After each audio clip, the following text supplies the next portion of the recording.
Okay, ચલો અહીંયા તેને આપો. સૂત્ર મૂક્યું આપણે 1/f is equal to eta 2 minus eta 1 by eta 1. આ સૂત્ર છે. આપણને એમ કીધું છે કે પહેલાં લેન્સને હવામાં મૂકો. લેન્સને હવામાં મૂકો એટલે કઈ જ ને, આ લેન્સ હોય તેની આજુબાજુ પહેલાં હવા અને પછી એ જ લેન્સની આજુબાજુ પાણી, એટલે પાણીના અંદર મૂકો એમ. આ પાણી એ રીતે. તો પહેલાં હવામાં મૂકો તો હવામાં મૂકો એટલે ઈટા 1 બરાબર 1 અને ઈટા 2 તો આપણે કીધું છે કાચનો વક્રી પૂર્ણાંક 1.5 એટલે કિંમત મૂકી. અને લેન્થ નથી બદલો એટલે એની વક્રતા ત્રિજ્યા બેમાં તો સેમ જ આવે, 1/r1 માઇનસ 1/r2 એટલે મેં સેમ લખી નાખી. એને એક અચળ લઈ લીધો સી, એટલે આ સી આવ્યો, આ સી આવ્યો. 1.5 માઇનસ 1/1 ઇન્ટુ સી એટલે કિંમત મૂકી 0.5 સી એટલે સી બાય 2 એટલે એફ એ બરાબર 2/c. આની બાદ બાકી કેટલી આવે છે?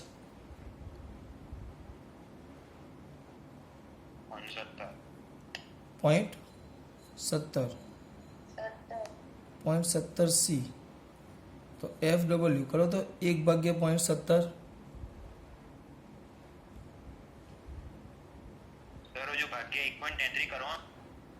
એટલે 0.17 કીધો ને, છેદમાં 1.33. હા ચલો, છેદમાં 1.33 તો 1.33 ભાગ્યા 0.17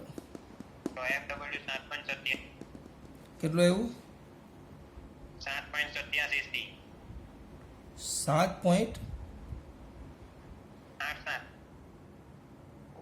હું બોલીશ કે ખબર નહીં પડે.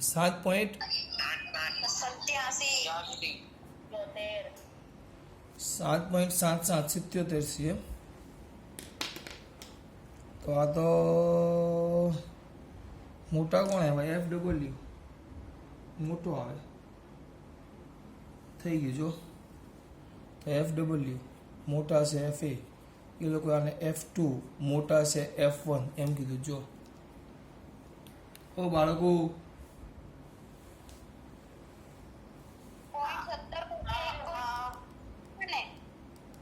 ઓકે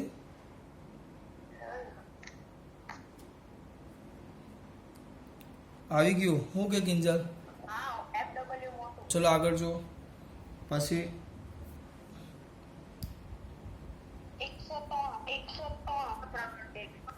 બોલો 103. આકૃતિમાં દર્શાવ્યા મુજબ બહિર્ગોળ લેન્સ અલગ અલગ 3 માધ્યમનો બનેલો છે.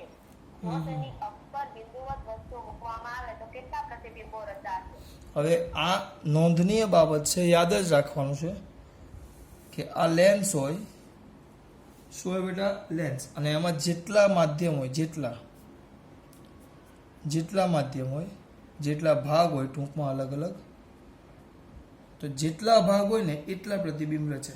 જેટલા ભાગ હોય ને એટલા પ્રતિબિંબ રચે. આમાં કુલ કેટલા ભાગ પડ્યા? 3 ભાગ.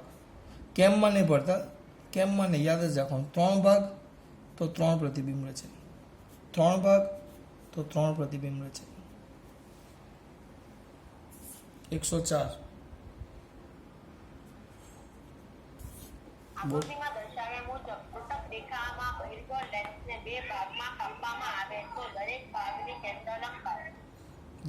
ભાગની કેન્દ્ર લંબાઈ 2 ભાગમાં વહેંચવામાં આવે તો દરેક ભાગની કેન્દ્ર લંબાઈ.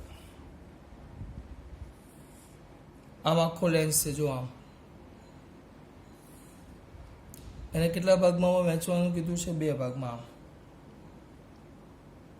તો જોજો, અહીંયા ધ્યાન આપજો, ધ્યાનથી જો. 2 ભાગ પાડ્યા તો પાછળ દોરીએ આપણે. 2 ભાગ પાડીએ આપણે.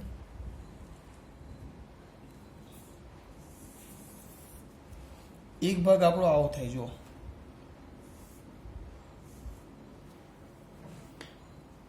એક ભાગ આવો થાય આપણો, બરાબર.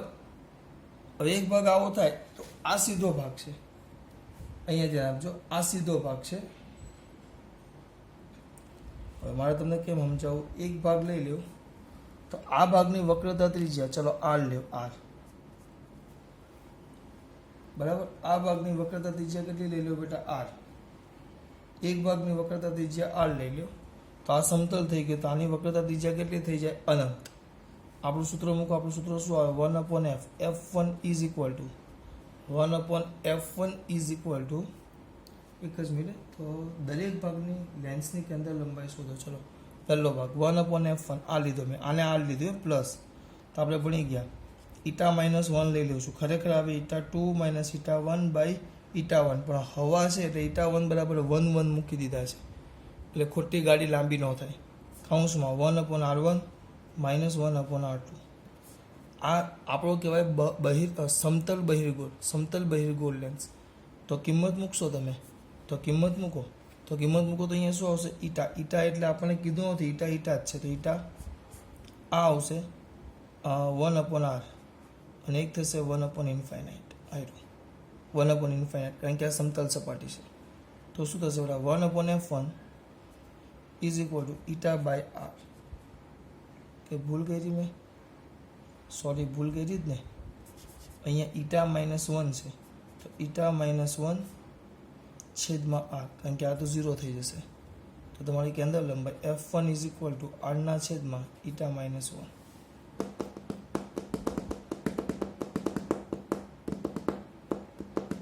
બરાબર. અને f2 મેળવવો હોય તો તમને જો f2 મેળવવાની ઈચ્છા થાય, બરાબર, તો બીજી સપાટી આમ થાય,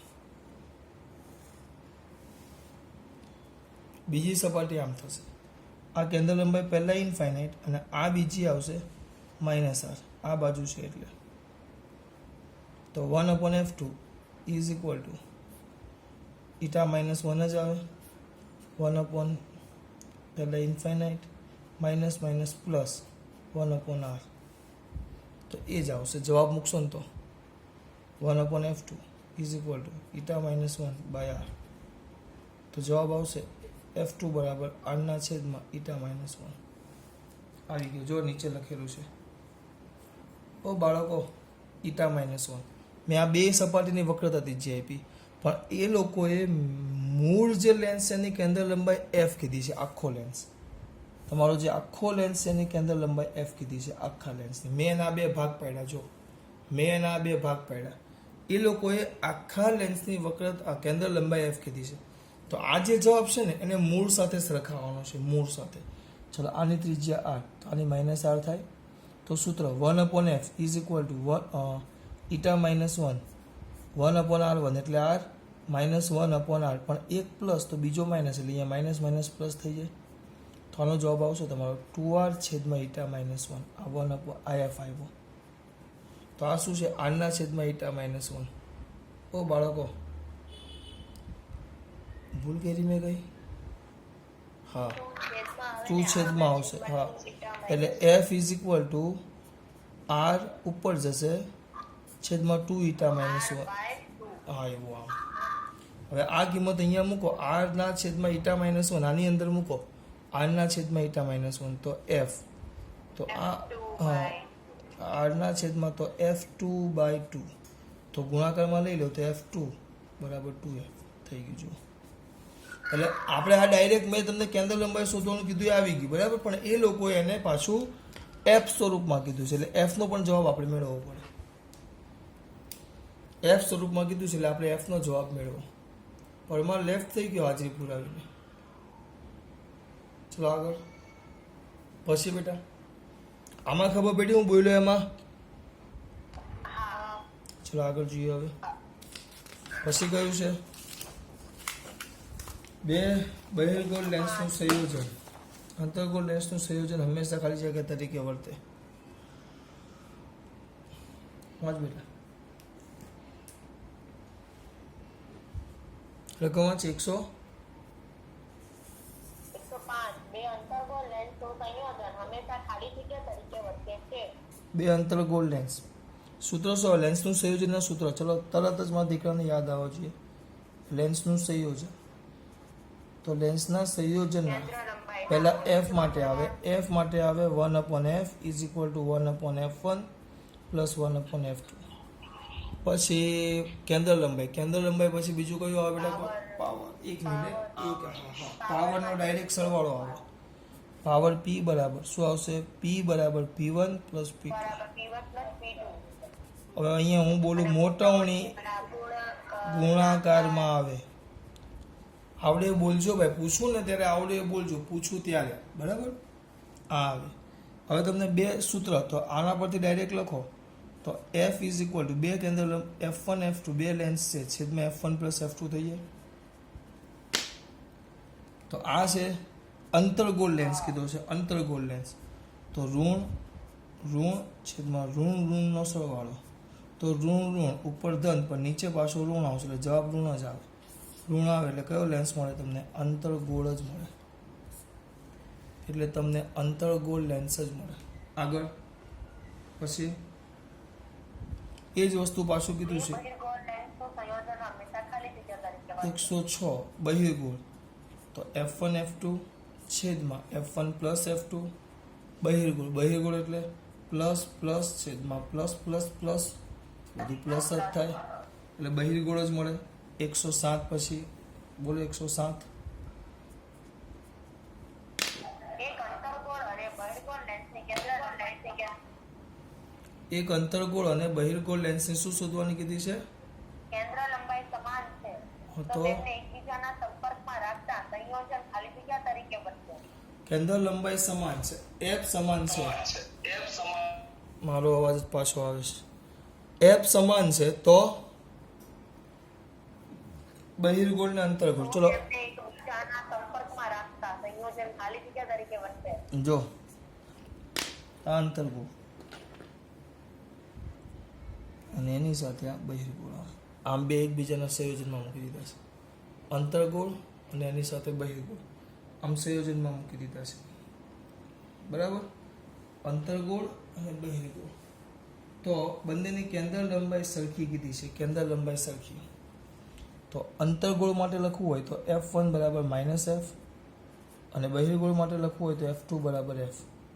તો તમારું સૂત્ર 1/F is equal two 1/F1 plus 1/F2. તો 1/-F પ્લસ 1/F. તો therefore 1/F is equal two 0 થઈ ગયો. તો F is equal two infinite. આપણા માટે અનંત આવ્યો, અનંત. કોઈ કહેશે F અનંત એટલે શું થાય? F અનંત એટલે શું થશે? કયો અરીસો થશે? સમતલ અરીસો. કામ થઈ ગયું. સમતલ સપાટી તરીકે વર્તે. ચલો આગળ. પછી 108. જે માધ્યમમાં પ્રકાશનો વેગ હવાના વેગ કરતા અડધો હોય એવા માધ્યમમાંથી હવામાં દાખલ થતું હોય તો આપાત કોણના કયા મૂલ્ય માટે તે પૂર્ણ આંતરિક પરાવર્તન પામશે? કયું પરાવર્તન કીધું છે તમને? પૂર્ણ આંતરિક પરાવર્તન. પૂર્ણ આંતરિક પરાવર્તન કીધું છે. પૂર્ણ આંતરિક પરાવર્તન માટે સૂત્ર શું આવે? પાછું એકવાર બોલતો બેટા, કઈ કઈ વસ્તુ આપી છે? જે માધ્યમમાં પ્રકાશનો વેગ અડધો હોય. બેટા અવાજ બહુ આવે છે દીકરા.